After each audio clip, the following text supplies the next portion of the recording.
नमस्ते। अब हम यूनिट 7 के वर्किंग विद द पोएम के क्वेश्चन आंसर करेंगे। First, in the first stanza find words that show. पहले स्टैंजा में ऐसे शब्द ढूंढे जो दिखाते हैं। First, that it was very cold, कि बहुत ठंड थी, तो वो क्या आएगा? The word is rime which refers to frost, यानी कि शब्द क्या है? राइम, जिसका मतलब है पाला। पाला या फिर फ्रॉस्ट यानी ठंड भी होता है। ओके, यहाँ पे।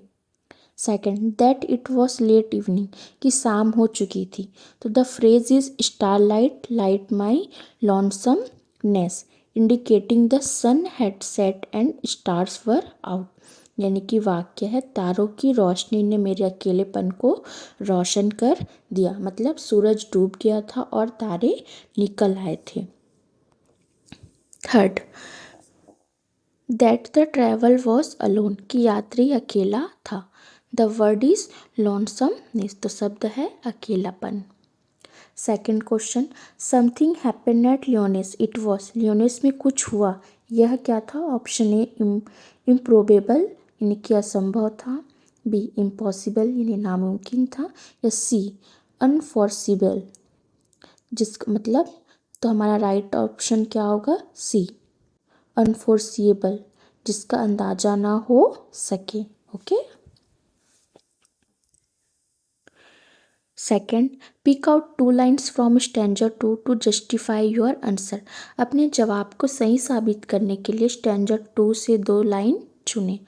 The 2 lines that shows even the wisest could not predict what happen are, यानी कि 2 लाइनें जो दिखाती है कि सबसे बुद्धिमान भी यह अंदाजा नहीं लगा सकते हैं कि क्या हुआ।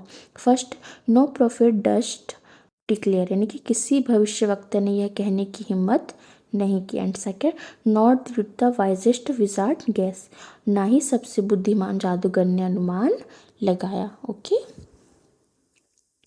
Third, read the line stanza 3 that implies the following. Everyone noticed something and they made guess but didn't speak a word. यानी कि वह लाइन स्टैंजा 3 पढ़ें जिसका मतलब यह है, सबने कुछ नोटिस किया और उन्होंने अंदाजा लगाया लेकिन एक शब्द भी नहीं बोला।